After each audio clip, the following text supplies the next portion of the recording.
দেবী দাসী মাতাজি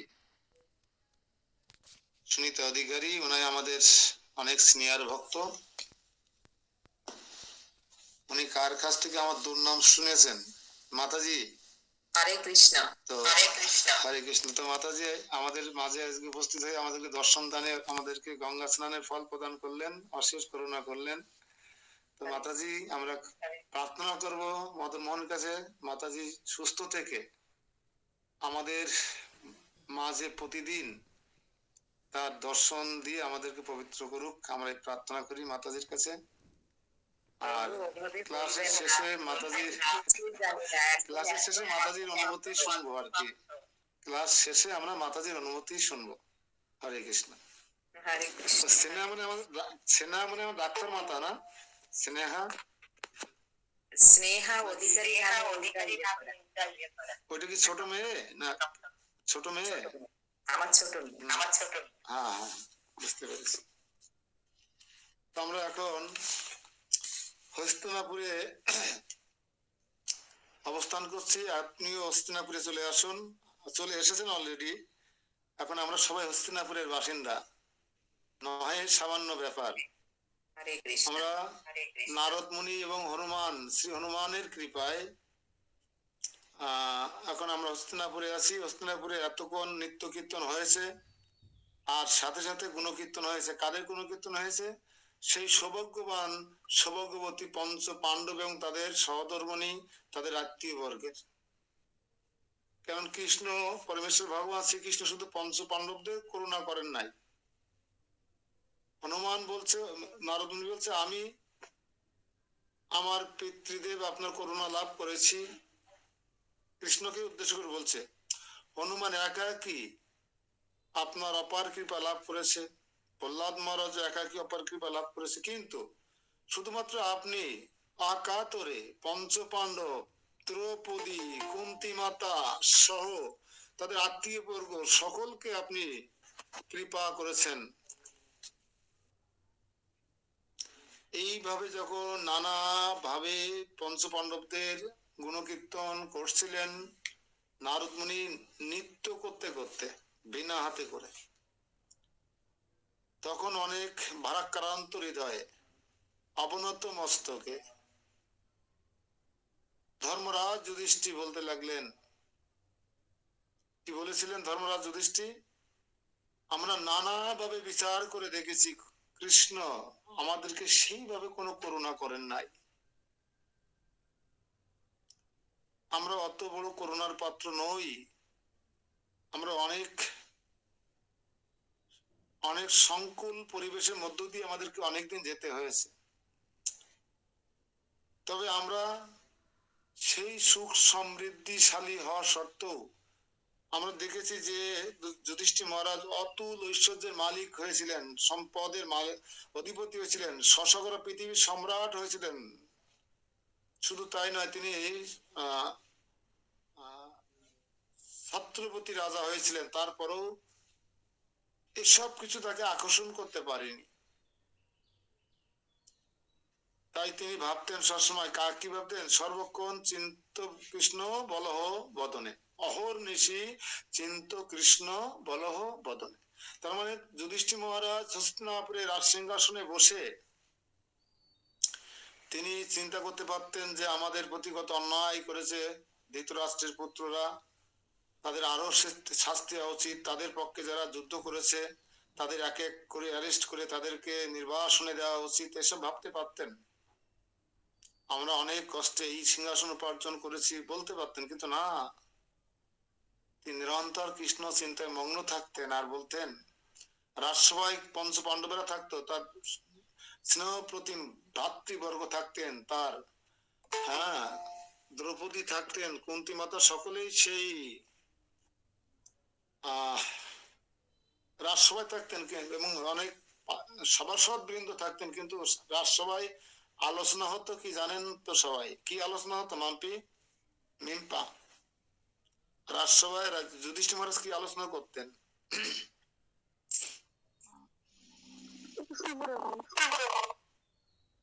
মনে নেই কি আলোচনা হতো? বলতে পারবো না। কার মনে আছে রাজসভায় যুধিষ্ঠির মহারাজ কি কোন বিষয়ে আলোচনা করতেন? হরে কৃষ্ণ প্রভু, ভগবান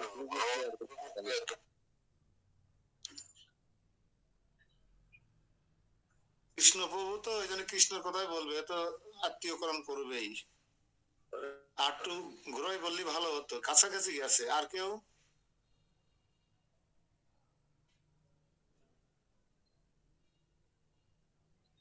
আমি বলি,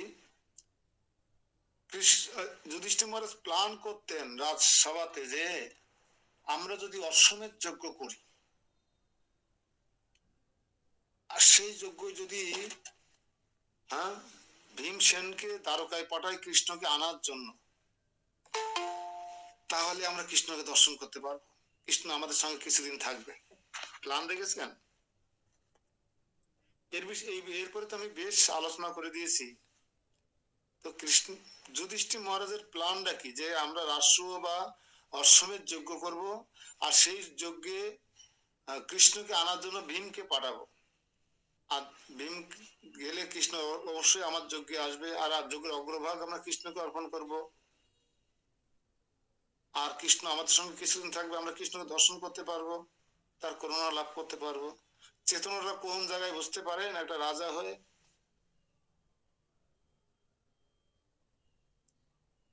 তা আমরাও একটা সংসারের রাজা রানী, ঠিক কিনা?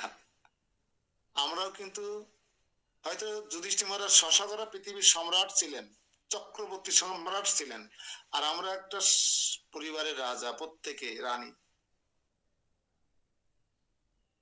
আমরা কি এরকম চিন্তা কখনো করেছি যে স্ত্রীকে নিয়ে, পুত্রকে নিয়ে, কন্যাকে নিয়ে, মা বাবাকে নিয়ে বসে এরকম একটা মিটিং কখনো করেছি কি, যে আমরা এমন কিছু একটা করব, এবং এমন একটা যজ্ঞ বা এমন একটা তপস্যা বা এমন একটা বৈষ্ণব সেবা, এমন একটা ভাগবত অনুষ্ঠান করব, যেখানে মহান মহান বৈষ্ণবরা আসলে কৃষ্ণ সেখানে আসবে, আমরা কৃষ্ণকেও আহ্বান জানাবো।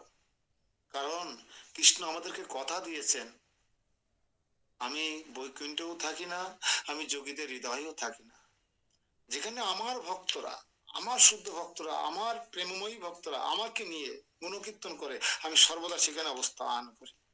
তাহলে আমি যদি একটা বৈষ্ণব সেবা বা ভাগবত অনুষ্ঠানের গৃহ আয়োজন করি, তাহলে আমার যত গুরু ভ্রাতা গুরু ভগ্নিগণ আছে সবাইকে আমি আমন্ত্রণ জানাবো, এবং শুদ্ধ ভক্ত শ্রীমুখে যখন ভাগবত কথা অমৃত বর্ষিত হবে, নিশ্চিত কৃষ্ণ আমার গৃহে অবস্থান করবে।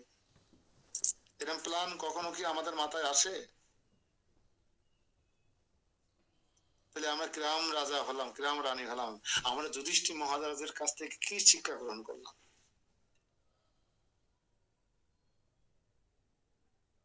হচ্ছে আমাদের? কারণ আমরা ক্লাস 4 ছাত্র, ক্লাস 4 পড়ি আমরা। হ্যাঁ বলেন। বলছি কি যে আমাদের ইন্দ্রিয়গুলো তো এখনো জড় ইন্দ্রিয়, আমরা জড় ইন্দ্রিয় দিয়ে ভগবানকে উপলব্ধি করতে পারি না, তাই দর্শন করতে পারি না। চিন্তা তো করতে পারি, সাত্বিক চিন্তা তো করতে পারি, যুধিষ্ঠির মহারাজের কাছে শিক্ষা তো আমি গ্রহণ করতে পারি। আমরা শুধু এই যে এই ভাগবতটা কেন পড়াতে জানেন?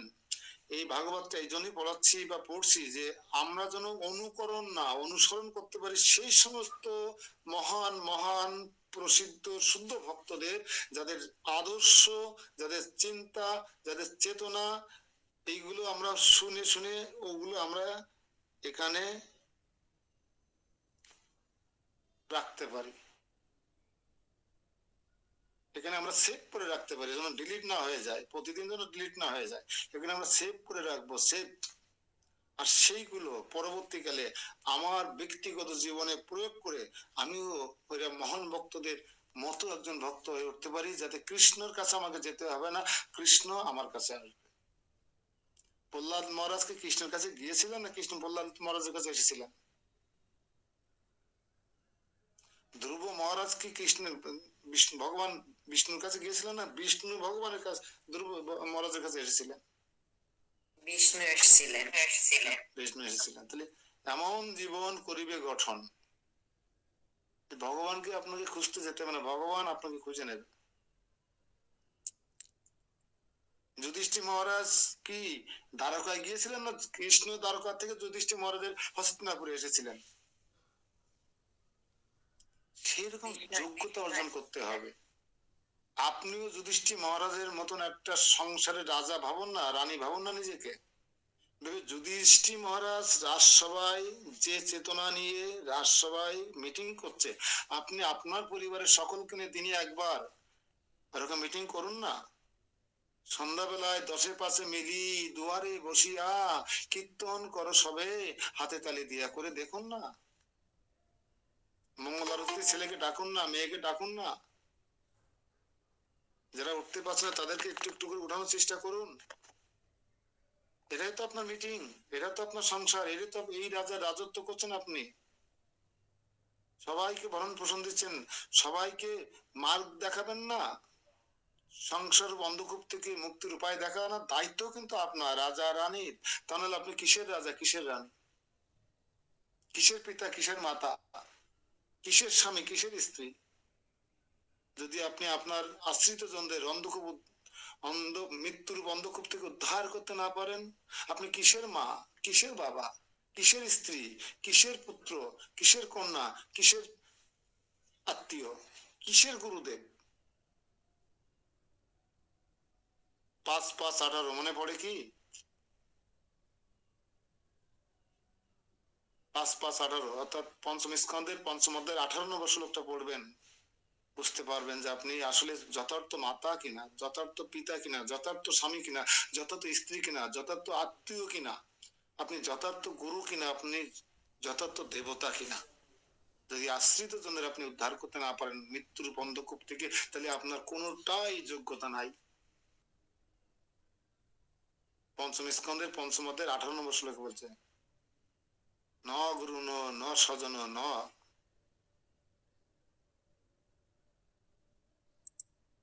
এই জন্য আমাদের শুধু লাইন বাই লাইন পড়ে যাওয়া জীবনের উদ্দেশ্য নয়, এখান থেকে আমরা কি রস বা কি গ্রহণ করছি, যেটুকু সেটা আমার জীবনে প্রয়োগ করতে হবে, ওটা পান করতে হবে। পান করে ওটা বমি করে দিলে হবে না, হজম করতে হবে। অমৃত পান করে কেউ বমি করে দেওয়া যাবে না, বা ওটাকে বের করে দেওয়া যাবে না, ওটাকে রেখে দিতে হবে ভিতরে, সেফ জোনে রাখতে হবে, সেফ জোনে। যুধিষ্ঠির মহারাজের কাছ থেকে শিখেছি, হনুমানের কাছ থেকে শিখেছি, প্রহ্লাদ মহারাজের কাছ থেকে শিখেছি, ব্রহ্মার কাছ থেকে শিখেছি, শিবজি মহারাজের কাছ থেকে শিখেছি, বলি মহারাজের কাছ থেকে শিখেছি, ইন্দ্রদেবের কাছ থেকে শিখেছি, দক্ষিণ ভারতের রাজার কাছ থেকে শিখেছি, ত্রিবেণীতে সেই বিপ্রবর ব্রাহ্মণের কাছ থেকে শিখেছি। আমরা তো অনেক কিছু শিখলাম, অনেক মহান মহান ব্যক্তিদের আদর্শ, চিন্তা, চেতনা, মননে, মানসিকতায় কি পোষণ করে আমরা জানলাম, কিন্তু সেটা আমার হৃদয়ে কতটুকু প্রভাব বিস্তার করলো, এটা কিন্তু বারবার পরীক্ষা করবেন। শানিত ধার দেবেন আপনার অনুভূতিকে, আপনার চেতনাকে, বারবার এই সমস্ত আদর্শ নামক ধারালো বালি দিয়ে ধার দিবেন। এই হচ্ছে চরম সুযোগ। আপনি দীক্ষা পেলেন কি না পেলেন সেটা বড় কথা নয়, আপনি কোথায় অবস্থান করছেন, কোথায় বসবাস করছেন, কি কর্ম করছেন সেটা বড় কথা নয়। বড় কথা হচ্ছে এই সমস্ত মহান মহান বিখ্যাত ভগবানের প্রিয় ভক্তদের পদাঙ্ক অনুসরণ করে আপনি কতটুকু এগিয়ে যেতে পারলেন। অত্যন্ত সেন্সিটিভ বিষয়, অত্যন্ত সিরিয়াস বিষয়। এখান থেকে আপনি বেনিফিটেড হতে পারেন, এখান থেকে আপনি ভক্তির 4র্থ ক্লাস অতিক্রম করে 5ম ক্লাসে আসক্তি নামক ক্লাসে উঠতে পারবেন। আমরা অনাত্ম নিবৃত্তি আটকে গেছি না সবাই, তো এখান থেকে উত্তরণ করার সুযোগ আমরা পেয়ে গেছি। কিন্তু এই বৃহত্তর ভাগবত অমৃত সনাতন গোস্বামী পাঠ কর্তৃক বিরচিত, এখান থেকে আমরা কিন্তু উঠে যেতে পারবো, ক্লাস পাস করে যেতে পারবো, যদি একটু আপনারা শুধু এগুলো শুনবেন আর লিখবেন আর বাহবা দিবেন না। এগুলো কিভাবে আপনার জীবনে প্রয়োগ হতে পারে, কোথায় আপনার গ্যাপ, কোথায় আপনার ল্যাক্স, কোথায় আপনার শূন্যতা, অভাব, এগুলো আপনি আইডেন্টিফাই করবেন, করে ওটাকে আপনি সমাধান করার চেষ্টা করবেন। কোনো না কোনো একজন বৈষ্ণবকে অনুসরণ করবেন, সে হতে পারে হনুমান, যদি আপনি সেবা করে এগিয়ে যেতে চান। হতে পারে ধ্রুব মহারাজ, আপনি যদি তপস্যা করে বা কোনো ভগবানের ধ্যান করে এগিয়ে যেতে চান। আরে পঞ্চ পাণ্ডবেরা তো ভগবানের সেবা করে, ভগবান তো পঞ্চ পাণ্ডবদের সেবা করতে এসেছেন, তাদের অনুগমন করেন, মানে ভগবানের অনুগমন করি আমরা, আর পঞ্চ পাণ্ডবদের অনুগমন করছেন ভগবান শ্রীকৃষ্ণ। পঞ্চ পাণ্ডবরা যেখানে যাচ্ছে কৃষ্ণ পিছন পিছন যাচ্ছে। কখন এমনটি হয়? আপনি চোখ বন্ধ করে দেখুন তো আপনার ডাইনে বামে পিছনে সামনে কৃষ্ণ আছে কি? যদি না থাকে তাহলে আপনাকে পঞ্চপাণ্ডবদের অনুসরণ করতে হবে, তাদের আদর্শ, তাদের চেতনা, কৃষ্ণের প্রতি তাদের মনোভাব, তাদের শরণাগতি, তাদের স্যালেন্ডার, তারা কি চাইতেন। কখনো কুন্তী দেবী সুখ চাননি, ভীমসেনও বললেন তো, ভীমসেনও নিজের অক্ষমতা, নিজের দুর্বলতা, নিজের অপারগতা প্রকাশ করলেন। এই ছিল আমাদের হস্তিনাপুরে যতদিন আছি আমরা, আরো কিছুদিন হস্তিনাপুরে হয়তো থাকতে হবে। নারদ মুনি যেভাবে চায় সেভাবে আমরা চলবো, যেহেতু তার প্রিয় সখা বা প্রিয় কলিগ বা কি বলা যায় যে স্বজাতীয় স্নিগ্ধ ভক্ত হনুমানও সঙ্গে এসেছেন। অতএব ওখানে আরো কিছুদিন আমরা থাকার চেষ্টা করব এবং দেখবো বাকি ভাইয়েরা কি তাদের মনোভাব পোষণ করছেন কৃষ্ণের প্রতি। আমরা শুনেছি যুধিষ্ঠির মহারাজের মনোভাব, আমরা ভীমসেনের মনোভাব শুনলাম, এখন দেখব যে সেখানে অর্জুনের কি মনোভাব, নকুল সহদেবদের কি মনোভাব, কুন্তী দেবীর কি মনোভাব, দ্রৌপদীর মনোভাব, সব আমরা আস্তে আস্তে এবং তাদের চিন্তা চেতনা আমরা ওটার সাথে এর জন্য আমরা একটু ভাত দিই। এখানে আছে, আমি যখন রণস্থলে ভীম দ্রোণাদির হনন কার্য হইতে নিবৃত্ত হইলাম, তখন মহাজ্ঞানীবর শ্রীকৃষ্ণ আমাকে উক্ত কর্মে প্রবৃত্ত করিবার জন্য কিঞ্চিত উপদেশ করিয়াছিলেন। গীতার যথাশ্রুত অর্থে শ্রবণ হেতু ওই উপদেশ শুষ্ক জ্ঞানীগণের সুখপ্রদ হইলেও আমাদের পক্ষে বিশেষ দুঃখদায়ক, কারণ ভক্তি মাহাত্ম্যই আমাদিগের জীবন। কৃষ্ণ কুরুক্ষেত্রের যুদ্ধে রণাঙ্গনে অনেক উপদেশ দান করেছেন, যেটা শ্রীমদ ভগবত গীতা। যেহেতু তারা ছিল ভক্তি মার্গে, তাই তাদের পক্ষে কিছুটা দুঃখদায়ক ছিল। আচ্ছা, আমরা যারা ভক্তি মার্গে আসার চেষ্টা করছি, আমরা কি জীব হত্যা করবো? অপরের ওপর একজন নারীর কপালে সিঁদুর মুছে যাক, আমরা এরকম চিন্তা করব? আমরা সাধারণ মানুষের যদি এরকম চিন্তা না করি, তাহলে পরম ভক্ত পঞ্চপাণ্ডবেরা কি কখনো চিন্তা করতে পারে কুরুক্ষেত্রের যুদ্ধের ময়দানে 64 কোটি নারীর কপালে সিঁদুর মুছে যাক? তাই কৃষ্ণের এই আদেশ তাদের জন্য দুঃখদায়ক প্রেরণাদায়ক ছিল, যেটা বিষাদ যোগে অর্জুনের মুখ দিয়ে বেরিয়ে গেছে। সব অর্জুনের মতো একজন মহান রাজস্বীর মুখ দিয়ে এরকম কথা যা বলেছেন, এটা তার মুখে মানায় না। কিন্তু যেহেতু তিনি পরম ভক্ত, সরল হৃদয়, তিনি কখনো কোনো জীবের দুঃখ বা কোনো রক্তে রঞ্জিত হাতে সিংহাসনে বসতে চাননি, তাই তাদের জন্য এটা ছিল দুঃখদায়ক। তারপরেও তারা এটা কেন করেছিলেন? কৃষ্ণের প্রীতি বিধানের জন্য শুধুমাত্র, কারণ তারা তাদের চরম উদ্দেশ্য সম্পর্কে সজাগ ছিলেন। কারণ তারা জানতেন আমাদের জীবনের চরম উদ্দেশ্য, লক্ষ্য হচ্ছে পরমেশ্বর ভগবান শ্রীকৃষ্ণের প্রীতি বিধান করা। তাই তাদের দুঃখদায়ক হলেও শুধুমাত্র কৃষ্ণের নির্দেশ পালন করবার জন্য, কৃষ্ণকে সুখী করবার জন্য, আনন্দ দান করবার জন্য অর্জুন এই যুদ্ধে প্রবৃত্ত হয়েছিলেন। এবং 63 কোটি নারীর স্মৃতির সিঁদুর মুছে গিয়েছিল। একটা মশা মারলেও কিন্তু আমাদের পাপ গ্রহণ করতে হয়, অথচ অর্জুন ভীমরা কোটি কোটি কোটি মনুষ্য হত্যা করেছিলেন, তাদের কিন্তু কোনো পাপ গ্রহণ করতে হয়নি। এখান থেকে আমরা কি শিক্ষা পাবো?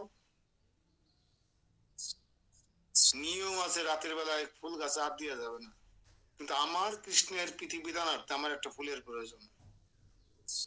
তো অর্জুন যদি কৃষ্ণের প্রীতিবিধানের জন্য শত শত কোটি কোটি মানুষকে হত্যা করে ভগবানকে খুশি করতে পারে, আমি ভগবানের প্রীতিবিধানের জন্য একটা ভুল ছিড়ব না কেন? সেটা যদি কৃষ্ণের প্রীতিবিধানের জন্য হয়, তাহলে কর্ম কার জন্য করছেন?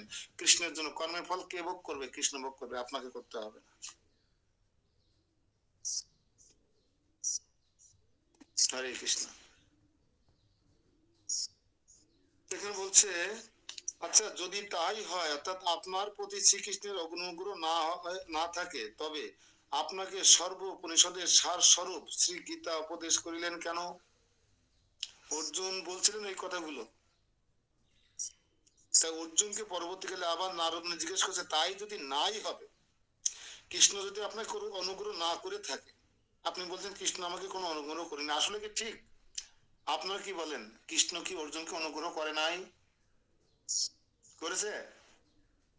তার রথের ড্রাইভার হয় নাই বিনা বেতনে?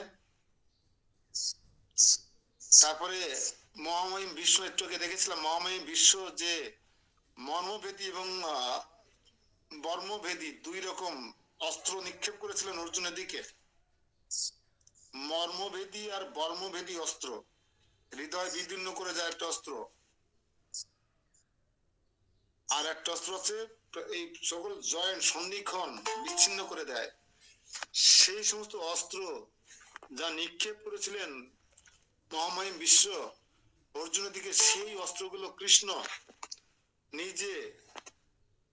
নিজে সেই অস্ত্রগুলোর আঘাত সহ্য করে কৃষ্ণকে সেভ করেছেন কিনা, সরি অর্জুনকে সেভ করেছেন কিনা, কৃষ্ণ যেখানে সেখানে সেই অস্ত্রগুলো লাগছে কিনা।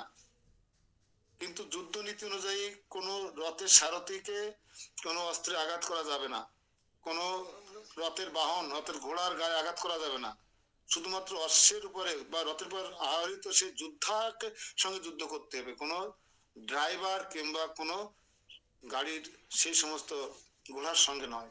তারপরও কৃষ্ণ যুদ্ধনীতি ভঙ্গ করে এখানে নিজে দাঁড়ানোর কথা ছিল না তো, রথের পরে দাঁড়িয়ে কৃষ্ণকে সামনে বুক পেতে দিয়ে মহামহিম বিশ্বের সেই বর্মবেদী এবং মর্মবেদী অস্ত্র আঘাত সহ্য করেছিলেন।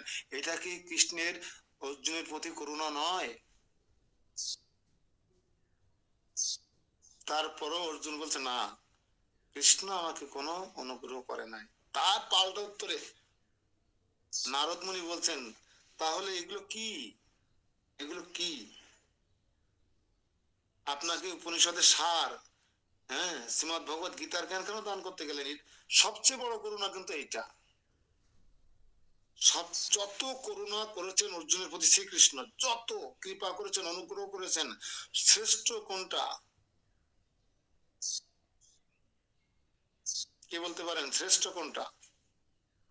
অনেক অনুগ্রহ করেছেন, শ্রেষ্ঠ অনুগ্রহ কোনটা?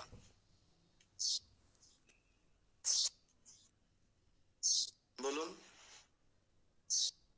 আমার বক্তব্যের মাধ্যমে কিন্তু উঠে এসেছে সেগুলো। হ্যাঁ, গীতার জ্ঞান দান বললেন তো প্রভু।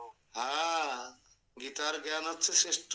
যত করুণা করেছেন এই যুদ্ধের ময়দানে, উৎকণ্ঠময় জীবনে, দুই যোদ্ধাদের মাঝখানে দাঁড়িয়ে ভগবান শ্রীকৃষ্ণ যে গীতার জ্ঞান দান করলেন, শুধু তাই নয়, তার সেই আসল বিশ্বরূপ দর্শন করালেন।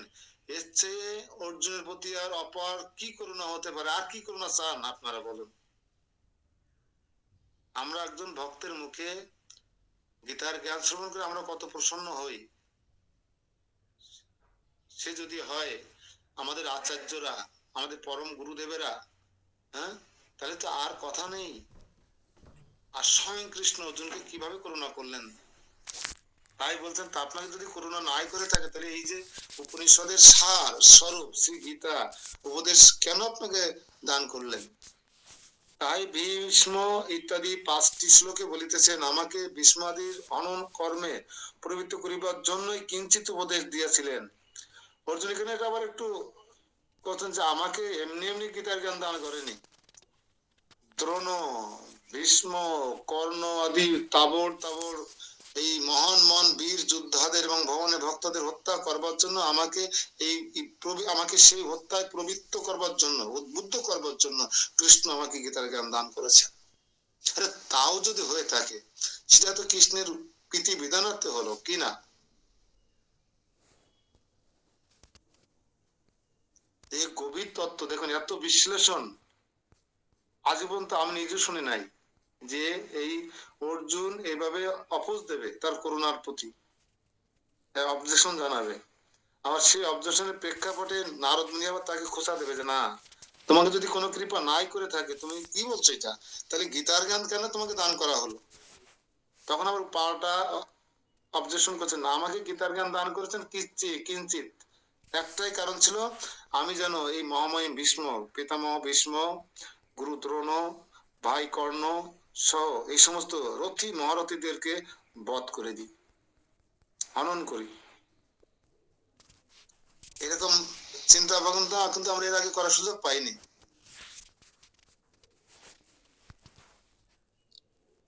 ঠিক আছে, আমরা দেখি পরবর্তী শ্লোকে আগাই। তাৎপর্যস্য বিচারেণ কৃতেন অপি ন তৎসুকম কিঞ্চিত করতু তামুষ্য বঞ্চনাম কিল বোধনাথ যৎসদা সর্বদা শুদ্ধ নিরুপাধি উপাক্রে তস্মিন সত্য প্রতিজ্ঞে সৎমিত্র বর্ষে মহাভবৌ বিশ্বস্তস্য দৃঢ়ম সাক্ষাৎ প্রাপ্ত উত্তমমাত্তমম প্রিয়ম মহামনয় হরাকারানা পর ব্রহ্মণম পরম। অনুবাদ।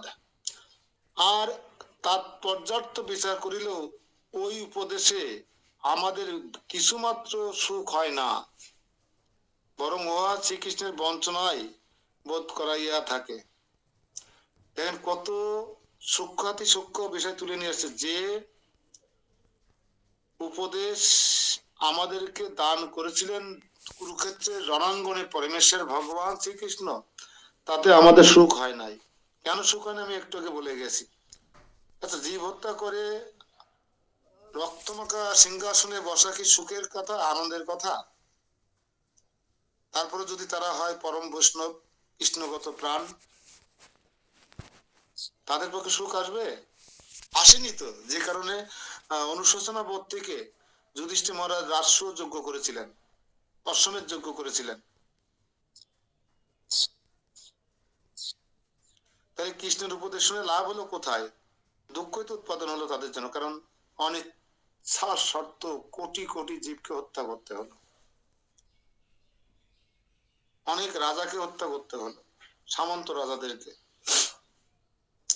তাই বলছে যেহেতু সর্বদা সর্বপ্রকারে শুদ্ধ নিরুপরাধী কৃপায় আখর সত্য প্রতিজ্ঞ এবং পরহিতকারী বন্ধুগণের মধ্যে শ্রেষ্ঠ বন্ধু সেই মহাপ্রভু শ্রীকৃষ্ণের আমার সুদৃঢ় বিশ্বাস নিয়ত বর্তমান আছে, এবং সাক্ষাৎ প্রাপ্ত সেই পরম মনোহর নরাকৃতি পরম ব্রহ্ম হইতেও আর আমার অপার কোনো প্রিয় বস্তু নাই। তাহলে সার সংক্ষেপে এসে কি বললেন অর্জুন? যেহেতু সর্বদা সর্বপ্রকারে শুদ্ধ নিরুপরাধী কৃপার আখর, নিরাপদী কৃপার আখর সত্য প্রতিজ্ঞ, ভগবান সত্য রক্ষা করার চেষ্টা করেন, প্রতিজ্ঞা রক্ষা করার চেষ্টা করেন, এবং পরম হিতকারী বন্ধুগণের মধ্যে, অর্জুন বলছেন পরম হিতকারী বন্ধুগণের মধ্যে শ্রেষ্ঠ বন্ধু কে? কৃষ্ণ। সেই মহাপ্রভু, যেমন কৃষ্ণকে কিন্তু এখানে বারবার সবাই মহাপ্রভু নামেই কিন্তু আখ্যায়িত করছেন। আপনার ভীম বলে, হনুমান বলেন, আর নারদ মুনি বলেন, সবাই কিন্তু কৃষ্ণকে মাঝে মাঝে মহাপ্রভু বলে আখ্যায়িত করছেন। আমরা কিন্তু মহাপ্রভু বলতে গৌরাঙ্গ মহাপ্রভুকে বুঝি। তাহলে কৃষ্ণকে মহাপ্রভু বলা যায় কি না? যায় না, করছে তো। তাহলে আমাদের সমস্যা কোথায়? সেই মহাপ্রভু শ্রেষ্ঠ বন্ধু, সেই মহাপ্রভু শ্রীকৃষ্ণে আমার সুদৃঢ় বিশ্বাস নিয়ত বর্তমান আছে, এবং সাক্ষাৎ প্রাপ্ত সেই পরম মনোহর নরাকৃতি মানে মানুষের মতো রূপ ধারণকারী পরম ব্রহ্ম। পরম ব্রহ্ম বলতে কিন্তু আমরা আর একজন ব্যক্তিকে বোঝাই। কিন্তু এখানে পরম ব্রহ্ম বলছে কাকে? নরাকৃতি পরম ব্রহ্ম। আরো নরাকৃতি অনেক পরম ব্রহ্ম কিন্তু গোপালগঞ্জ, ফরিদপুর, মাদারীপুর এইসব জায়গায় খুঁজে পাওয়া যায়। কিন্তু এখানে নরাকৃতি পরম ব্রহ্ম বলতে পরমেশ্বর ভগবান শ্রীকৃষ্ণ বোঝাচ্ছেন, যিনি বিশ্বরূপ দর্শন করিয়েছেন কৃষ্ণকে। সেই বিশ্বরূপ কৃষ্ণ দেখেন নাই, কুন্তিও দেখেছেন, দ্রৌপদীকে দেখিয়েছেন। আবার বলতে পারেন যে ও অর্জুন তো কৃষ্ণের কথা বলবেই, তাহলে কুন্তি সবাই তো দেখেছেন বিশ্বরূপ। আর বিশ্বরূপ যোগ্য দেখার যোগ্যতা কি সবার আছে? আর কৃষ্ণকে বাধ্য আপনাকে বিশ্বরূপ দেখানোর জন্য? আপনি যদি গীতা মানেন তাহলে এটাকে মানতে হবে যে কৃষ্ণ বিশ্বরূপ দর্শন করিয়েছিলেন অর্জুনকে সামনে রেখে। অনেক দেবতারাও দেখেছিলেন। আপনি শিবের কাছে জিজ্ঞেস করুন, শিবজি মহারাজও দেখেছিলেন। তাহলে এই সমস্ত নরাকৃতি পরম ব্রহ্ম যারা আছে, পূর্ণ ব্রহ্ম, এনারা কিন্তু বিশ্বরূপ দর্শন করাতে পারেন। এখন দুই একজন ভক্ত যদি এখন নতুন করে লেখে যে আমি বিশ্বরূপ দর্শন করেছিলাম, কোথায়? ওই কাজী হচ্ছিল সেই জায়গায়। এই পড়া পড়া কাজী হয় না, একসময় ঢাল সড়কি নিয়ে এই কাজী হচ্ছিল, জমি নিয়ে, মাছের ঘের নিয়ে, সেখানে আমি বিশ্বরূপ দর্শন করেছিলাম পরম ব্রহ্মে, তাহলে ঠিক আছে।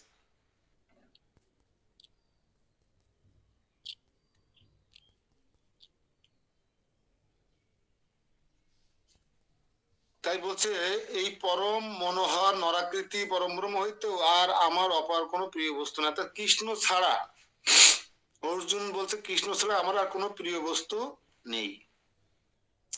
আমাদের প্রিয় বস্তু, আমাদের কত প্রিয় বস্তু আছে না? আমার এইটা খুব প্রিয়, আমার নাতি আমার প্রিয়, আমার ব্যবসা প্রতিষ্ঠান আমার প্রিয়, আমাদের কত প্রিয় জিনিস আছে, কিন্তু কেউ বুকে হাত দিয়ে দৃঢ়তার সাথে বলতে পারি না কৃষ্ণ ছাড়া আমার আর কোনো প্রিয় বস্তু নাই। কেউ বলতে পারি? এরকম চিন্তা আছে কারো মাথা? আমার ফ্ল্যাট বাড়িটা আমার প্রিয়, আমার রুমটা আমার প্রিয়, আমার খাটটা প্রিয়, এই খাটে ছাড়া আমার অন্য খাটে গেলে ঘুমই হয় না। কতজন বলেই ফেলি আমরা, কিন্তু এই খাটটা আমার কত প্রিয়। কিন্তু কোনদিন বলতে পারলেন না যে কৃষ্ণ আমার এত প্রিয়, এই জগতের কোনো কিছু তার সাথে তুলনা করা চলে না। প্রিয় বস্তু অর্থাৎ কৃষ্ণ মাতা, কৃষ্ণ পিতা, কৃষ্ণ ধন প্রাণ। কৃষ্ণ যেন আমার ধন হয়, কৃষ্ণ যেন আমার প্রিয় বস্তু ধন হয়, কৃষ্ণ যেন আমার প্রাণ হয়। একটু আগে বলেছেন না ভীমসেন বা মহারাজ যুধিষ্ঠির যে আমাদের কৃষ্ণ আমাদের প্রাণ স্বরূপ। কৃষ্ণ নেই মানে আমরা মৃত। প্রাণের অধিক প্রিয় কৃষ্ণ আমাদের, বারবার বলেছেন। কিন্তু আমরা কেউ বলতে পেরেছি কৃষ্ণ আমার প্রাণের থেকে অধিক প্রিয়? বকিয়াতে বলুন তো কেউ কখনো বলেছেন? আপনার হৃদয় থেকে এরকম একটা ভাষা ভেসে এসেছে আপনার কর্ণকুহরে? তাহলে আপনি আর অর্জুনের মধ্যে, অর্জুনও ভক্ত আপনিও ভক্ত, কত পার্থক্য বুঝতে পারেন কি? কখনো বলেছেন হে কৃষ্ণ তুমি আমার প্রাণ? বলতে পেরেছেন কখনো? এটা বলতে গেলে কৃষ্ণকে ভালোবাসতে শিখতে হয়, কৃষ্ণকে প্রচন্ড ভালোবাসতে হয়। সেই ভালোবাসার কাছে কোটি কোটি ব্রহ্মাণ্ড তাসের মতো, মানে তুরুপের তাসের মতো উড়ে চলে যায়। এত ভালোবাসতে শিখতে হয় কৃষ্ণকে। তাহলে এই কথা এমনি মুখ দিয়ে বেরিয়ে আসে কৃষ্ণকে সামনে আসলে। অধিকার, যে যাকে ভালোবাসে তার প্রতি একটা অধিকার আছে না? অধিকার খাটায় না, অভিমান করতে পারে না, তাকে তিরস্কার করতে পারে, গালি দিতে পারে, ভালোবাসতে পারে, সেই পারে যে তাকে প্রচন্ড ভালোবাসে। তার উজ্জ্বল দৃষ্টান্ত হচ্ছে রাধারানী। রাধারানী মতো কৃষ্ণকে এই জগতে কেউ তো ভালোবাসতে পারেনি, এটা তো প্রামাণিক শাস্ত্রে। কিন্তু সে রাধারানী কৃষ্ণকে কিন্তু প্রিয় প্রিয় বলিনি সবসময়। লম্পট, কালো ভমর, চোর, কত কিছু বলে গালিগালাজ করেছেন, কত কটাক্ষ করেছেন, কত খোঁচা মেরেছেন। কারণ সে অধিকার তার আছে। কিন্তু আমাদের সেই অধিকার নেই। হে কৃষ্ণ তুমি আমার প্রাণ, এই কথা বলার অধিকার নেই। কেন? সেটা আমরা বলতেই শিখিনি। কারণ কৃষ্ণ তো আমার প্রাণ নয়, আমার তো অনেক কিছু আমার প্রাণ। আমার খাটটা আমার প্রাণ, আমার মোবাইল আইফোনটা আমার প্রাণ, আমার নাতি আমার প্রাণ, আমার বড় মেয়েটা আমার প্রাণ, আমার বড় জামাইটা আমার প্রাণ, আমার হাজবেন্ড আমার প্রাণ, এইসব তো আমাদের প্রাণ। তা কৃষ্ণ আমার প্রাণ হবে কি করে? এজন্য আপনি যদি সত্যিকারে কৃষ্ণের প্রিয়তম হতে চান, কৃষ্ণকে ভালোবাসতে চান, তাহলে কৃষ্ণকে আরো জানার চেষ্টা করুন, কৃষ্ণ সম্পর্কে আরো গবেষণা করুন, তার ধ্যান করুন। দেখলাম কালকে একটা গাছে বড় একটা পোকা, শুয়োপোকার মতো বড় একটা পোকা, সেই পোকা আস্তে আস্তে গা ঝাড়া দিচ্ছে আর ভেতর থেকে নীল বর্ণের কি একটা বেরিয়ে আসছে। আমি আমি খুব ধ্যান দিয়ে দেখছি, দেখি একটু পরে যখন খোলসটা খুলে গেল আর দুটো সুন্দর নীল প্রজাপতির পাখা এবার বেরিয়ে আসলো। তোমা শুধু বেরিয়ে আসলো না, প্রজাপতি সেই তার খোলস থেকে বেরিয়ে এত সুন্দর রঙিন রূপ ধারণ করে এসে উড়তে শুরু করলো। আসলে কি উনি ওই প্রজাপতি কিন্তু ধ্যান করলেন এতক্ষণ ওই শুয়োপোকার মধ্যে। কার ধ্যান করেছেন? প্রজাপতি হওয়া ধ্যান করেছেন, তাই তিনি প্রজাপতিতে রূপান্তরিত হয়ে গেছেন।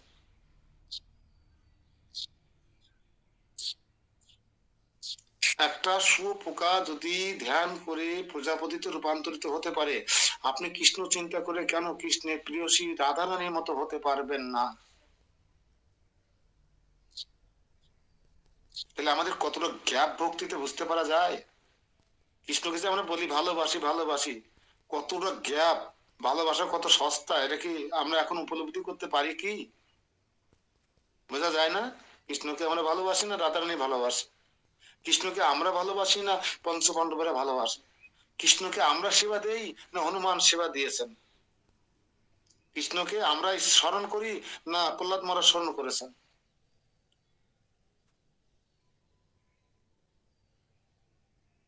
তাহলে আমরা কার মতন, কতটুকু এগোতে পেরেছি? এই জন্য আমরা ক্লাস করে পড়ি ভক্তির, আর পাশ করতে পারছি না।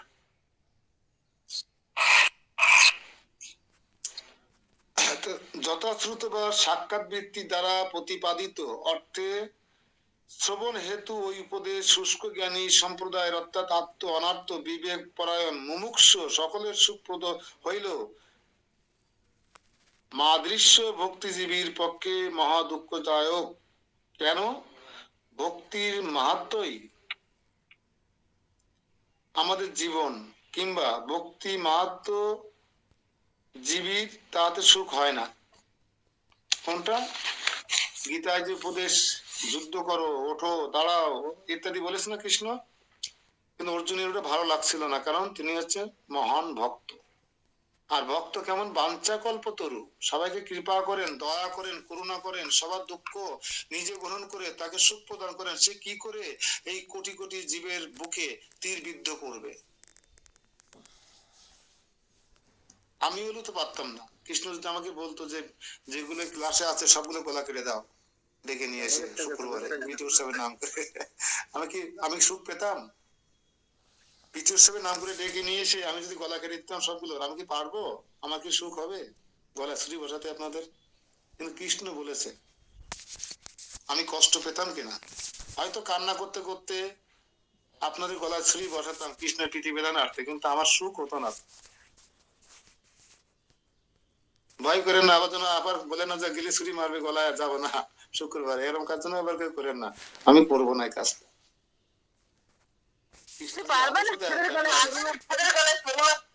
না না না, এই জন্য কৃষ্ণের এই আদেশটা আমি লঙ্ঘন করব। তাহলে আমি যদি না পারি, অর্জুন পারবে কেন? কেন অর্জুনকে আপনার বোকা বলেন যে জ্ঞানী জ্ঞানী কথা বলছো, আবার যা করা উচিত নয়, শোক, যে বিষয়ে শোক করা উচিত নয় সেই বিষয়ে শোক করছো, এমন খোঁচা মারলো কেন কৃষ্ণ? কৃষ্ণ এত কঠিন মা, কৃষ্ণ কঠিন, তিন জায়গায় ভাঙা না, কখন কারে কিভাবে ভক্তি প্রদান করার জন্য কি পরীক্ষায় ফেলবে বুঝতে পারা মুশকিল। সবচেয়ে সহজ হচ্ছে উদার্যের ভগবান, ঔদার্যের ভগবান। কে যেন ঔদার্যের ভগবান, যার কাছে এত শর্ত নেই? চৈতন্য মহাপ্রভু। চৈতন্য মহাপ্রভু ঔদার্যের ভগবান। দেখুন এই দুই ভগবান কিন্তু এক কৃষ্ণ, কিন্তু দুইজনের চরিত্র ঠিক দুই রকম। আপনি কৃষ্ণের চরণে 100% শরণাগতি হবেন, তারপর কৃষ্ণ আপনার কৃপা করবে, ঠিক কিনা? কৃষ্ণ বলছে না, সর্বধর্মান্ন পরিত্যাজ্য মা মেকম শরণং প্রজ অহম তাম সর্ব পাপেভ্যো মুখ্য স্বামী মা সুজ। তুমি সমস্ত ধর্ম পরিত্যাগ করতে, আপনি যা যা করছেন সব পরিত্যাগ করতে হবে, কিন্তু এই স্বামীর সংসার, ঘের বেড়ি, ব্যবসা বাণিজ্য, নাতিপুতি, ঘর, ফ্ল্যাট বাড়ি সহ যা যা আছে সব পরিত্যাগ করে আপনাকে কৃষ্ণের চরণে আত্মসমর্পণ করতে হবে। সেটা যদি 100% হয় পরীক্ষায়, তাহলে কৃষ্ণ আপনাকে করুণা করবে। আর দেখুন আমাদের ঔদ্ধত্যের ভগবান, আনিয়াছি ঔষধি ও মায়া নাশিবার লাগি, এই হরিনাম মহামন্ত্র লও তুমি মাগি, জীব জাগো, জীব জাগো, গুরাচাঁদ বলে। এই ভগবান ফেরি গেল আপনার বাড়ি পাশ দিয়ে যাচ্ছে গান গাইতে গাইতে। হ্যাঁ, প্রেম নেমে গো প্রেম, এই হরিনাম মহামন্ত্র। ওষুধ নিয়ে এসেছি, মহা ওষুধ। কলি হতো জীবদের উদ্ধার করার জন্য আমি মহা ওষুধ নিয়েছি। কে নেবে? এগিয়ে আসো আমার কাছে, নাও, ফ্রি ফ্রি, মেঘে নাও, মেঘে নাও। এক ভগবান আপনার বাড়ির পাশ দিয়ে ফেরি করতে করতে যাচ্ছে আর চিল্লাতে চিল্লাতে যাচ্ছে। কি বলছেন? তোমারে লইতে আমি ও হইনু তার, আমি ছাড়া বন্ধু কে আছে তোমার, জীব জাগো, জীব জাগো, গুরাচাঁদ বলে। এক ভগবান বলছে যে আমি ছাড়া বন্ধু কে আছে তোমার, তোমাকে নিতে আমি অবতীর্ণ হয়েছি, তোমাকে ভগবত ধামে ফিরে নিয়ে যাওয়ার জন্যই আমি গোলক ছেড়ে ভূলোকে এসে এই গ্রামে গ্রামে পাড়ায় পাড়ায় এই প্রেমের ডালা নিয়ে, এই মহা নামের ডালা নিয়ে, মহা ওষুধের ডালা নিয়ে আমি ফেরি করে বেড়াচ্ছি। এসো তোমরা আমার কাছে, এসো, এই গোলকের প্রেমধন তোমরা লুটে নিয়ে যাও আমার কাছ থেকে ফ্রি। একজন আপনার বাড়ি দৌড়ে দৌড়ে নিয়ে ঘুরে বেড়াচ্ছে প্রেমধন, গোলকের হরিনাম। হ্যাঁ, অনার্পিত চরিন চিরাত যা কখনো কাউকে অর্পণ করা হয়নি, সে অনার্পিত চরিন চিরাত নিয়ে আপনার ঘরে দৌড়ে দৌড়ে একজন ভগবান ঘুরে বেড়াচ্ছে। সে হচ্ছে আমাদের প্রাণের অধিক প্রিয় শ্রীকৃষ্ণ চৈতন্য মহাপ্রভু, মহা উদার্যের অবতার। বলছেন না যে আমি অধিকারী পাড়ায় দেব, আমি কিন্তু ওই নমশূদ্র পাড়ায় দেব না আর পাড়ায়, কখনো বলেছেন? আচন্ডালে বিলিয়েছেন, আচন্ডালে। মানে কোনো বাগ বিচার নেই। এই গোলকের প্রেমতন অত সহজ। একটু অমৃত, সামান্য একটু অমৃত যা খেলে একটু অমর হওয়া যায়, সেই অমৃত নিয়ে দেখো কুল কালাম কর্ণ ঘটিয়ে গেল। যারা কষ্ট করে বাসুকী নাগের মুখের দিকে থেকে সেই বিষ বাষ্প সহ্য করে যে ওষুধটা সেই অমৃত তুললো, সে অতুলটা পর্যন্ত অমৃত খেতে পারলো না। অধিকার নেই তাদের, আপনার অমৃত খাওয়ার অধিকার নেই। কাদের আছে? ওই দেবতাদের, যারা কামনা বাসনায় রপ্ত, যারা এর বউ হস্রি করে, এর ঘোড়া হস্রি করে, তারাই খেতে পারবে। এটা কোনো বিচার হলো? অথচ দেখুন এই কলিহত জীবদের উদ্ধার করবার জন্য মহাপ্রভু যে অনার্পিত চরিন্ত্রাত হরিনাম মহামন্ত্র নিয়ে এসেছেন এই কলিহত জীবদের উদ্ধার করবার জন্য, এই ভব রোগের রোগীগুলোকে রোগ মুক্ত করবার জন্য। সেখানে কোনো বাগ বিচার নেই। একজন কুকুর ভোজনকারী চন্ডালও এই ওষুধ খেতে পারে, কোনো বাগ বিচার নেই। অথচ বলি মহারাজ খেতে পারেন নাই ওষুধ। তাহলে আমরা কত সুন্দর ঔদার্যের ভগবান পেয়েছি।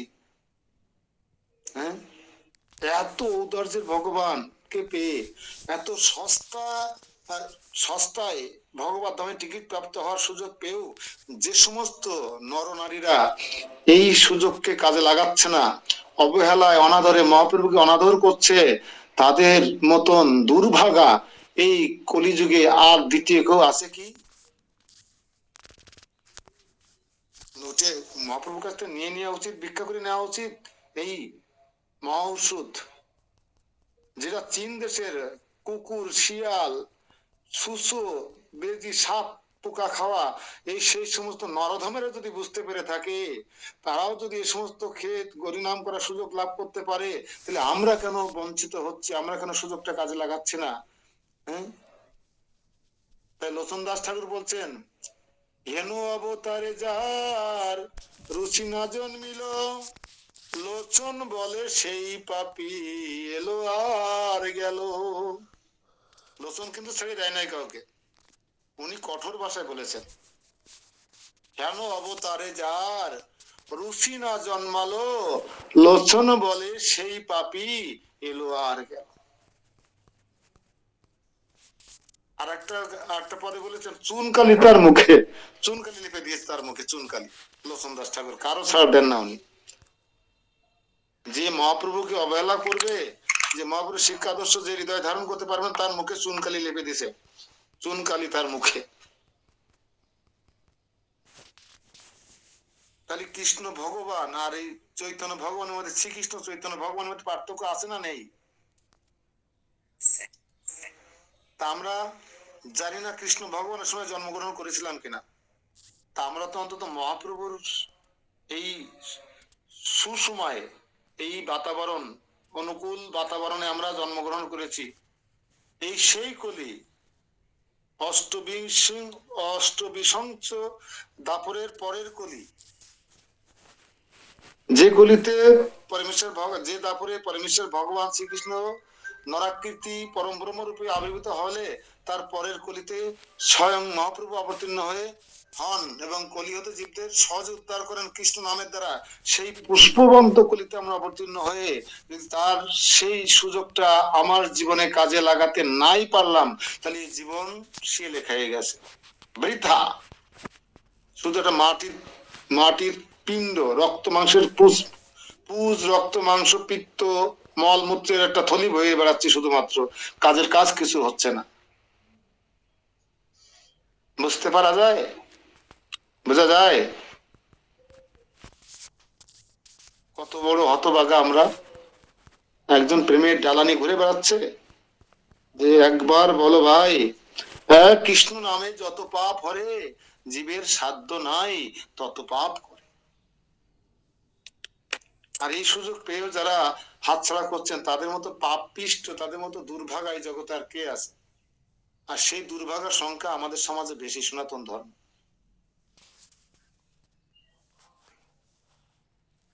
দুঃখ লাগে আসলে। এই কলিহত জীব কবে তাদের পিছন ফিরে যদি একবার তাকায় যে মহাপ্রভু দাঁড়িয়ে আছে প্রেমের ডালা নিয়ে, তাহলে কিন্তু সে মুক্তি লাভ করে যায়।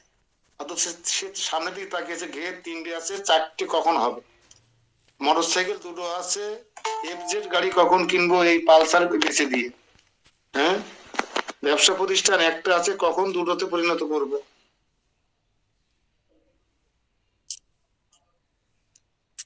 তাহলে আমরা কিভাবে মহাপ্রভুর করুণা লাভ করব? একদিকে বিষ পান করছে, আর একদিকে অমৃত খুঁজতে হবে। তাই আমাদের দশা হয়ে গেছে, জেনে শুনে বিষ করেছি পান, আমি জেনে শুনে বিষ করেছি পান। আমরা জেনে শুনে বিষ পান করছি, অথচ পাশেই মহা ওষুধ পড়ে আছে, তা কোনো অর্থ দিয়ে কিনা লাগবে না মহা ওষুধ। মহা ওষুধ কেনার জন্য কোনো অর্থের প্রয়োজন নেই। তাই আমরা ফ্রি বলে নিচ্ছি না। তাই দেখবেন ইস্কনে মানুষের ঝুঁকতে চায় না, প্রভুপাদের আদর্শ কেউ গ্রহণ করতে চায় না। কেন? এখানে অনেক কিছু ফ্রি দেওয়া হয়। যেমন এখানে প্রচারকরা ফ্রি, শিক্ষাগুরু ফ্রি, কোনো বেতন দেওয়া হয়? আমরা কোথাও পাঠ কীর্তন করতে গেলে, কোনো কন্ট্যাক্ট করে যায় যে 18,000 দিতে, 15,000 দিতে হবে, 40 মিনিট 45 মিনিট পাঠ করব, আমাকে 15,000 টাকা, 8,000 টাকা, 20,000 টাকা দিতে হবে। আমরা কন্ট্যাক্ট করি না, ডাকলে আমরা নাও করি না, চলে যাই। কিন্তু অনেক সময় দেখা যায় আমাদের আপ ডাউনে তেল খরচটুকু দিতে তাদের সমস্যা হয়, দেয় না।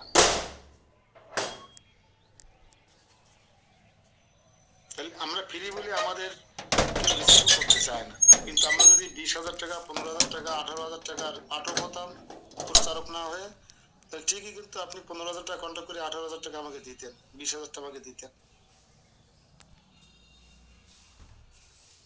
এবং ওনার চাহিদা বেশি হবে। দামি জিনিসের চাহিদা বেশি হয় না? স্কোয়ারের মাল বা ইনোভার কি বলে, ইউনিভার, ওই যে প্রোডাক্ট আর কি, একটা ভুজো কোম্পানির প্রোডাক্ট, পার্থক্য আছে কি নাই?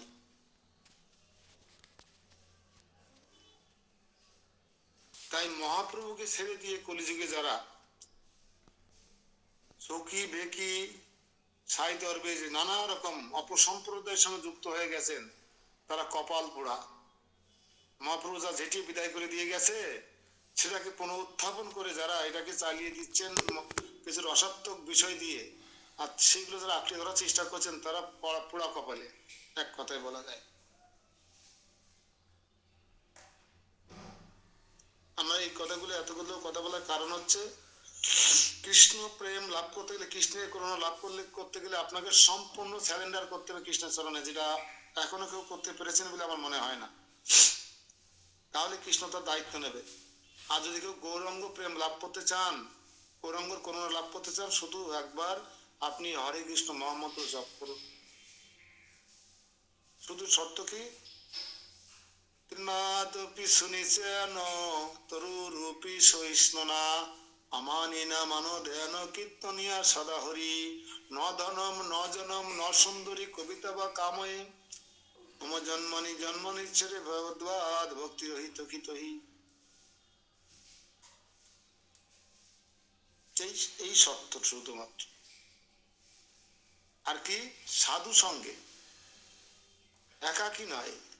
কারণ আচার্যরা বলেছেন, একাকী আমার নাহি পায় বল হরি নাম সংকীর্তনী। এইখানে এসে জপ করবেন, দেখবেন কতবার মন এদিক ওদিক যায়।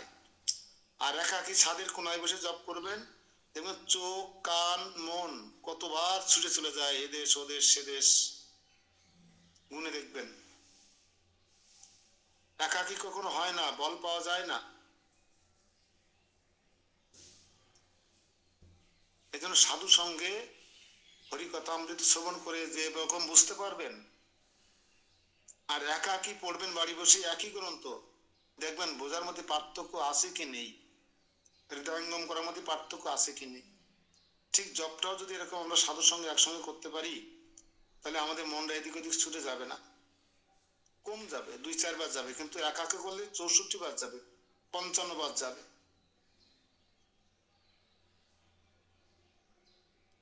তা আমাদের উচিত এই অর্জুন ভীম সহ এই সমস্ত পরম ভক্তরা যেভাবে তাদের দুর্বলতাগুলো তুলে ধরার চেষ্টা করছেন এত কিছু পাওয়ার পরেও, আর আমরা কিছু পাইনি, তো আমরা প্রাপ্তি কি, আরে আমরা ইস্কাটন থেকে দীক্ষা পেয়ে গেছি না, এই গলা দেখেছ, এই যে দীক্ষা পাইছি না, এই দেখো কি নিঃসন্দেহ কবচ আছে, আমরা ইস্কাটনের ভক্ত। এই দেখো ধোকাছানা আমাদের একমাত্র পরম পত্য, তা যদি খুলনার আল্লাহ রান্না করে, এরকম না বিষয়টা আমাদের। আমরা কি প্রাপ্তি লাভ করেছি, আমরা সন্তুষ্ট হচ্ছি, কি পেয়েছি, আর কি দিয়েছি কৃষ্ণকে, আমরা মনটা দিতে পেরেছি, মন মনোভাব হতে পেরেছি। এই মনটাকে যদি কৃষ্ণকে দিতে পারতাম তাহলে আমার জীবন সার্থক হয়ে যেত। হ্যাঁ, মনটাও তো দিতে পারিনি, মন তো নানা জায়গাতেই বসে আছে, মন ভেঙে চুরমার হয়ে গেছে। ভাঙা মনকে কৃষ্ণকে দেওয়া যায়?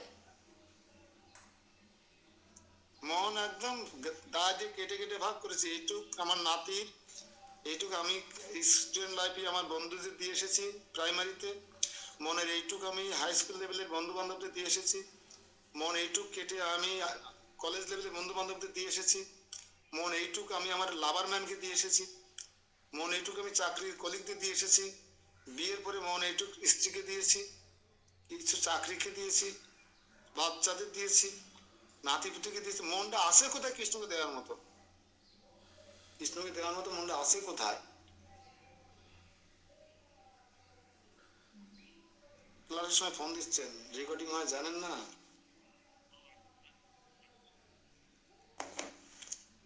তাহলে দেখুন, আমরা আমাদের ব্যর্থতা যদি অর্জুন তার ব্যর্থতার কথা তুলে ধরতে পারে, দুর্যোধন যুধিষ্ঠির মহারাজ যদি তার অপ্রাপ্তি বা ব্যর্থতার কথা তুলে ধরতে পারে, আমরা কি কখনো কোনো পার্টি, কোনো সমাবেশে বা কোনো অনুভূতি ব্যক্ত করার সময় আপনি কি পাননি সেটা তুলে ধরেছেন? যেটা পারেননি সেটা কখনো তুলে ধরেছেন? আপনার ব্যর্থতা, কৃষ্ণ কেন আপনার করুণা করছে না, কৃষ্ণ কেন আপনাকে দর্শন দিচ্ছে না, কৃষ্ণ কেন আপনার কাছে সহজলভ্য হচ্ছে না, কি সের কারণ, এটা কখনো নিজের দুর্বলতা তুলে ধরেছেন কোথাও? যদি না তুলে ধরে থাকেন, এখন থেকে চেষ্টা করবেন। দেখুন অর্জুন কিভাবে তার নিজের দুর্বলতা তুলে ধরছে। হনুমান কিভাবে কান্না করলেন, হনুমানকে যখন এতদিন পরে রামচন্দ্র বা মহাপ্রভুর কথা মনে করিয়ে দেওয়া হলো, যেন তার ভিতরে বিরহ অগ্নি চৈত্র মাসে দাবানলের মতো দাও দাও করে জ্বলে উঠলো। আপনাদের ওঠে জলে যে কৃষ্ণকে কতদিন আমি আমার হৃদয় মাঝে উপলব্ধি করতে পারি না, দাও দাও করে জ্বলে ওঠে কৃষ্ণ বিরহ? ওঠে আপনাদের? কার ওঠে? কৃষ্ণের বিরহে ভিতরটা দাও দাও করে চৈত্র মাসে খড়কুটোর মধ্যে জ্বলে ওঠে কার? হাত উঁচু করেন একজন দেখি, কার জলে কৃষ্ণের জন্য? জলে মেয়ে জামার জন্য জলে, নাতিপুতির জন্য জলে, দাও দাও করে জলে, কিন্তু কৃষ্ণের জন্য জলে কার? এই জায়গাটায় হাত দিতে হবে প্রিয় ভক্তগণ, এই জায়গাটায় হাত দিতে হবে। তাহলে আমাদের কোথায় কোথায় গ্যাপ, ল্যাক্স, শূন্যতা, অভাব বোঝা যাচ্ছে না একটু একটু করে? আপনাদের নেই এগুলো, কিন্তু আমার আছে এই অভাবগুলো, এই গ্যাপ, এই ল্যাক্স। অশান্তি করে যাওয়াই কিছু খাওয়া হচ্ছে না, আপনাদের মন্তব্য পরে নেবো, আমি ছেড়ে দেবো আর 5 মিনিট পরে। আমার তো নিজের খুব খেদ হয়, কোথায় কলার কান্দি আর কোথায় ইন্দিরা গান্ধী, কোথায় পঞ্চপাণ্ডবদের চেতনা আর কোথায় অদ্বৈত ভগবান দাসের চেতনা, কোথায় বনের পশু হনুমানের মানসিকতা আর কোথায় অদ্বৈত ভগবান দাসের মানসিকতা?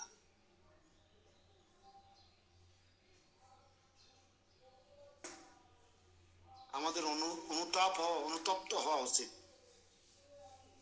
জীবনের সিংহভাগ আমরা অতিক্রম করে এসেছি, আমরা ক্লাস 4 পাস হতে পারিনি এখন, কবে আমার ক্লাস 5 পাস হবে, ক্লাস 6, 7? নিষ্ঠা কখন আসবে আমার, কখন রুচি আসবে, কখন আসক্ত হব কৃষ্ণের প্রতি? এখন তো আমি মায়ার প্রতি আসক্ত, নাতিপুতির প্রতি আসক্ত, সংসারের প্রতি আসক্ত, পোশাকের প্রতি আসক্ত, শিক্ষার প্রতি আসক্ত, যশ খ্যাতি প্রতিষ্ঠার প্রতি আসক্ত। এই আসক্তি কখন কেটে আমি কৃষ্ণের প্রতি আসক্ত হব? কখন আমার রুচি আসবে, নামে রুচি আসবে, কৃষ্ণের সেবার প্রতি রুচি আসবে, আমি সাধু সঙ্গের প্রতি রুচি আসবে, গ্রন্থ পড়ার প্রতি রুচি আসবে? আমি কখন 6-এ উঠবো ক্লাস, ভক্তির ক্লাস? কখন আমি ক্লাস 6 পাস করে 7 অর্থাৎ নিষ্ঠা স্তরে পৌঁছাব? হ্যাঁ, সে নিষ্ঠা থাকবে কিসে? সেবায় নিষ্ঠা, জপে নিষ্ঠা, সাধু সঙ্গে নিষ্ঠা, ভজনে নিষ্ঠা, আচরণে নিষ্ঠা, কর্তব্য কর্মে নিষ্ঠা কখন আসবে? কখন আমি 7 পাস করে 80 ভাব স্তরে যাব? কোন ভাব? হনুমান যেভাবে ভাবিত থাকতে। হনুমানের দুঃখ কি ছিল মনে আছে কারো? হনুমান কেন কান্না করলেন? হনুমান নিজেকে দুর্ভাগ্য মনে করলেন, নিজেকে অপদার্থ মনে করলেন কেন? যে হনুমান 13,000 বছর রামচন্দ্রের অকৃত্রিম, অপ্রতিহতা, অহেতুকী সেবা করেছেন 13,000 বছর, তারপরেও অপ্রকট কালে রামচন্দ্র জাম্বুমান সহ অন্যান্য পার্শ্বদের নিয়ে সদমে প্রত্যাবর্তন করলেন, হনুমানকে নিলেন না। তাহলে হনুমান কি অযোগ্য ছিল? 13,000 বছর সেবা করেছে। তাই হনুমান বলছে আমি কত অযোগ্য বনের পশু, তো ভগবান সবাইকে নিয়ে গেছেন, শুধু আমাকে এই কিংপুরুষ বর্ষে রেখে গেছেন। আমি হতভাগা, আমি ভগবানের সেবক হতে পারিনি। রামচন্দ্রের সেবক হনুমান যদি এই কথা বলে, তাহলে আপনি কি সেবা করেন হিসেব করে দেখুন তো। সকালে ঢং ঢং করে 15 মিনিট ভোগ লাগান, আর দুপুরে 10 মিনিট ভোগ লাগান, আর রাত্রি একটু সংক্ষেপে অর্ডার করে ফেসবুকটা নিয়ে পড়ে থাকেন আমার মতন। তাহলে আমি আর হনুমানের সেবা কি একরকম? তাই হনুমান উপলব্ধি কি আর আমার বলে আমি ইস্কনের ভক্ত, আমি আমার ভোগ লাগায় প্রসাদ পাই, আমি ভগবানের সেবা পূজা করি, আমরা এরকম অহংকার করি কিনা? কই হনুমান তো অহংকার করেনি, হনুমান তো দুঃখ পাচ্ছে, অনুতপ্ত হচ্ছে যে আমি কত অযোগ্য, যে রামচন্দ্র সবাইকে নিয়ে গেলেন, আমাকে নিয়ে গেলেন। তাই কোন ভাবে ভাবিত ছিলেন হনুমান? হনুমানের ভাবটা ছিল সীতা, রামচন্দ্র, লক্ষণের বিগ্রহ, শ্রী বিগ্রহ নির্মাণ করে বনে লতা পাতা ফুল মূল দিয়ে অকৃত্রিম ভাবে নিরন্তর এক মনে এক চিত্তে তিনি ভগবানের বিগ্রহ সেবা করে চলেছিলেন কিংপুরুষ বর্ষে থেকে।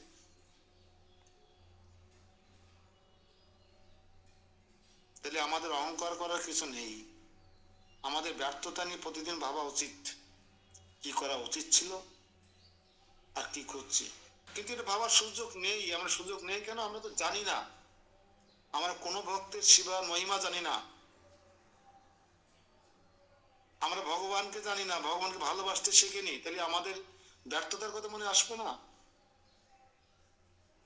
যদি হনুমানের মতো চেতনায় থাকতাম, যদি পঞ্চপাণ্ডবদের মতো চেতনায় থাকতাম, যদি প্রহ্লাদ মহারাজের মতো চেতনায় থাকতাম, তাহলে অবশ্যই আমাদের ব্যর্থতার গুলো আমরা তুলে ধরতাম। নিজেকে রাজা ভাবতাম না, রানী ভাবতাম না, বৈষ্ণব মনে করতাম না। ঠিক আছে? হরে কৃষ্ণ। অনেক কঠিন দাগা দিয়ে ফেললাম মানে আপনাদের হৃদয়, না? অনেক কষ্ট দিয়ে ফেললাম। প্রশংসা না করে আত্মগ্লানির কথা, ভুলের কথা, ব্যর্থতার কথা তুলে ধরে অনেকের মনে কষ্ট দিয়ে ফেললাম। এটা আপনাদের জন্য হরে নয়, কৃষ্ণ এটা আমার প্রভু, জন্য। না না ঠিক এটা আছে। আমার জন্য।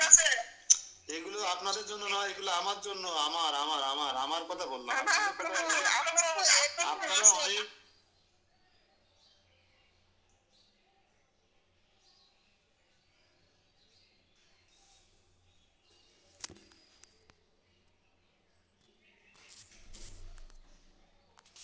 যথ ইত্যাদি দুইটা শ্লোকে তারা হেতু বলিতেছেন, সেই শ্রীকৃষ্ণের পরম মনোহর শ্রীমূর্তি ভিন্ন আমার অপর কোন প্রিয় সাধ্য বস্তু নাই, এবং চারিটি বিশেষণ প্রদত্ত হইতেছে শুদ্ধ ইত্যাদি, আর সদা সর্বদা শব্দদ্বয়ের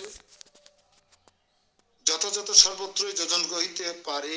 যেমন তিনি সদা সর্বদা সত্য প্রতিজ্ঞ, আমার ভক্ত কখনো বিনষ্ট হয় না ইত্যাদি রূপ, তাহার প্রতিজ্ঞা কখনো অসত্য হয় না। পরমোৎকৃষ্ট হিতকারী বন্ধুদিগের মধ্যে শ্রেষ্ঠ বন্ধু, যেহেতু মহাপ্রভু সর্বসামর্থ্য সম্পন্ন, ভগবান সর্বসামর্থ্য সম্পন্ন, ভগবান পারে না, সামর্থ্য নেই এমন কোনো অভিধান ভগবান কৃষ্ণের মধ্যে নাই যে ভগবান এইটা করতে সমর্থ নন। তিনি, আমরা একটা বিয়ে করেছি, তিনটে বিয়ে করতে যদি কোনো অফার করি কেউ রাজি হবেন না। একটা আর একটা যদি বিয়ে করতে বলি, যার এক বউ আছে, সবাই হাত জোড়, প্রভু ক্ষমা করুন। কিন্তু ভগবান সামর্থ্য কি দেখুন, 16,108 জন স্ত্রীকে নিয়ে পত্নী রূপে বরণ করে তাদের সাথে কিভাবে সংসার করেছেন। তা প্রত্যেকের আবার 11 জন করে সন্তান ছিল, প্রত্যেকের আলাদা আলাদা রাজপ্রাসাদ ছিল। তাদের সংসার চাল ডাল তেল লবণ কিনে দিয়ে লাগতো না, শাড়ি কিনে দিয়ে লাগতো না। প্রতি 3 মাস অন্তর 16,108 শাড়ি কেনা লাগতো, সাহেবেলাজ বানানো লাগতো, ছেলে মেন লক্ষ লক্ষ জামা কাপড় প্যান্ট কেনা লাগতো। চিন্তা করে দেখুন, যারা হাফ সন্তানের মা আছেন বা একটা সন্তানের মা বাবা আছেন, তারা একবার চিন্তা করে দেখুন সে কি করে পারতো। সব তো চাকরি ছিল না, আপনার তো চাকরি আছে, চাকরি করেন, 40,000 টাকা বেতন পান মন্টু বাবু, তারপরে আপনার একটা হাফ সন্তান, ফুলও নিতে পারেননি, তাতে আপনি সন্তুষ্ট হয়ে গেছেন। আর না, তাহলে ঝামেলা হয়ে যাবে। কৃষ্ণ এতগুলো পত্নী, এতগুলো সন্তান, 18 জন মা, এদের সংসার চালাতেন কিভাবে? আপনি কেন একটা সন্তান নিয়ে ভয় পেয়ে গেলেন, থেমে গেলেন?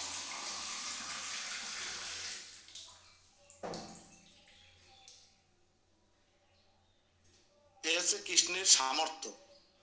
বোঝা গেল? আমি সামর্থ্য বোঝানোর জন্য এই কথাটা বলেছি। সেই মহাপ্রভু কি রূপ, যে সর্ব সামর্থ্য সম্পন্ন, সেই মহাপ্রভু কি রূপ, তিনি পরম মনোহর, পরম মনোহর, সবার মন হরণ করে এমন সুন্দর রূপ তার, আকার। রূপ মানে কি বলেছিলাম, লিখে দিয়েছিলাম, রূপ মানে আকার।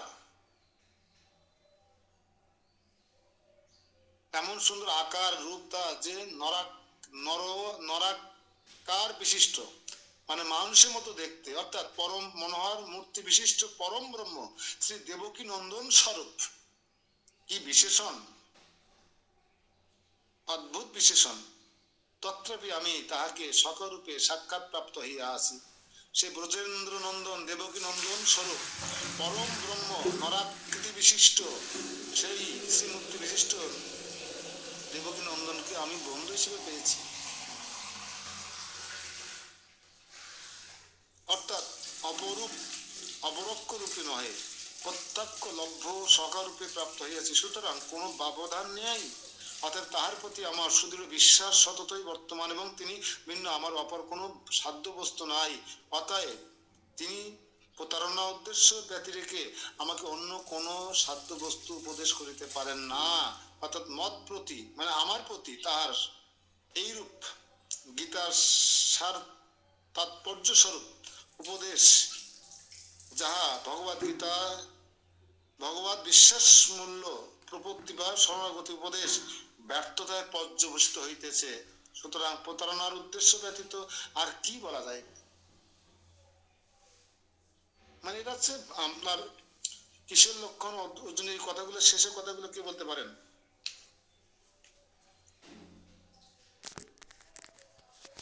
প্রতারণা বলছে কেন এটা অর্জুন? এত প্রশংসা করে এখন প্রতারণা বলছেন, এটা হচ্ছে প্রণয় রোষ। তো রুম এই রোজটা কাজ ছিল সবকিছু, হ্যাঁ তারপর লীলায় ব্যাপার কি? দাদা বাবু এই রোষটা কাজ ছিল কৃষ্ণের প্রতি রোষ, প্রণয় রোষ।